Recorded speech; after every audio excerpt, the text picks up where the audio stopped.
Hi, my name is Lisa Medved, and this is my school's analysis of where we are now, our gaps, and our root causes.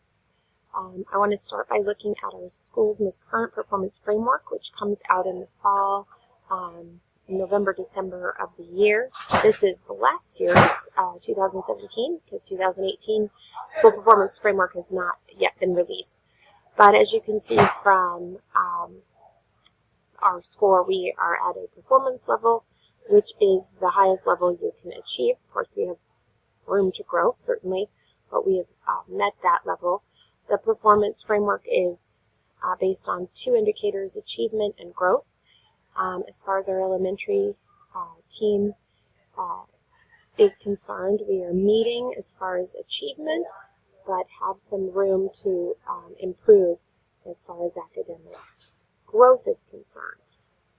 Looking at achievement very quickly, I'd like to look at some scores over the past 3 years. Start by looking at ELA. So our state test is called PARC, recently changed to CMAS, tests 3rd, 4th, 5th grade. The past 3 years, we have seen a steady increase in ELA achievement in 3rd and 4th grade, and a pretty good jump and a slight decrease in 5th grade. All of this is all who met and exceeded proficiency.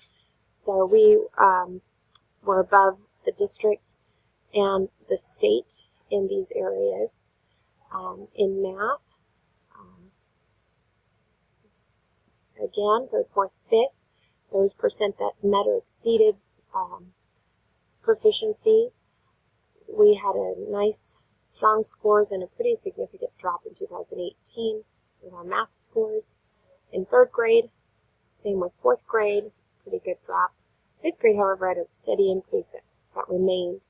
The scores are above the district's met or exceeded, and meet the same or above the state's met or exceeded. So that shows where our academic growth percent meets the expectations.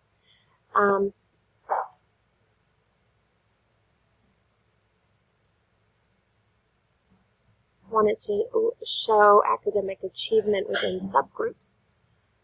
In our elementary, 3rd, 4th, and 5th, academic achievement within all subgroups meets the expectations and criteria. So the students in every subgroup are performing well achievement-wise. Now, and that is in language, arts, math, and then science is only tested at the 5th grade level, but they're performing well there. Where we have some gaps is academic growth. As you can tell here, we are only at an approaching rating, so we have some room to grow here. On this frameworks, we can see where we have the most work. So overall, in English language arts, overall students is just at an approaching level. The approaching level begins at a 35 median growth percentile. You can see with our minority students in elementary language arts, we are doing well as far as growth. We're meeting the expectations, which begins at 50. So we do have room to grow there, but we have met that.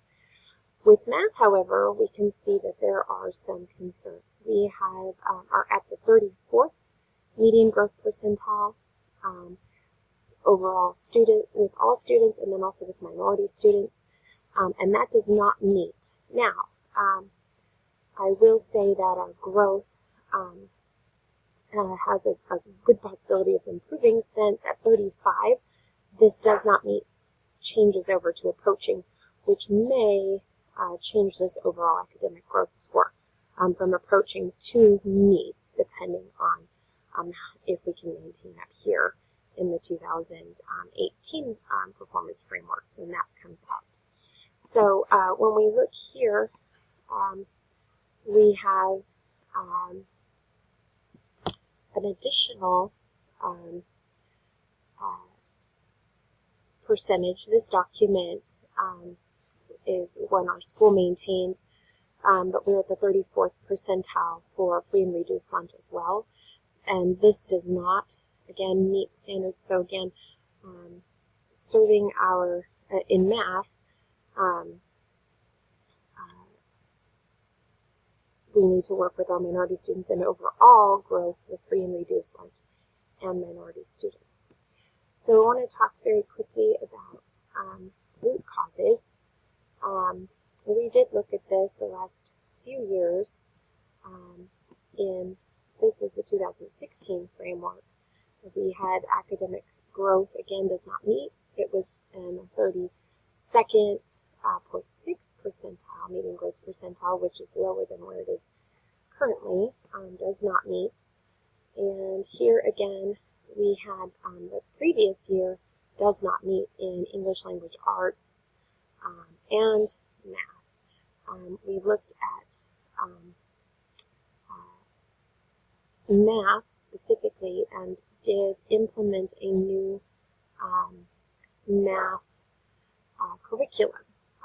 When we were looking at this, we looked at root causes and thinking that it's possibly the math curriculum. It was Saxon math, very traditional, but not very heavy on problem solving. So we thought that that changing up the math curriculum may be one of the root causes. So we did change that up starting last year in the 2017-2018 school year, and continues this year as a second year of implementation. So that might explain, as we go back here, this considerable drop, at least in 3rd and 4th grade, in math. Excuse me, that's ELA.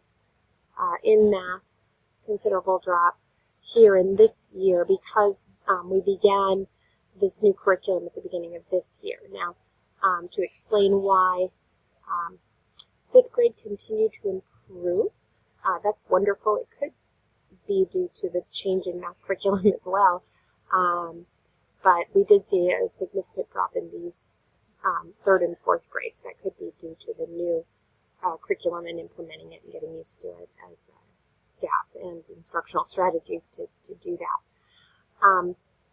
So working towards improving our growth and looking at this data to improve our overall rating, we looked at math, and again, our root cause that we were looking at is school process in the curriculum we were using. So we went ahead and did that.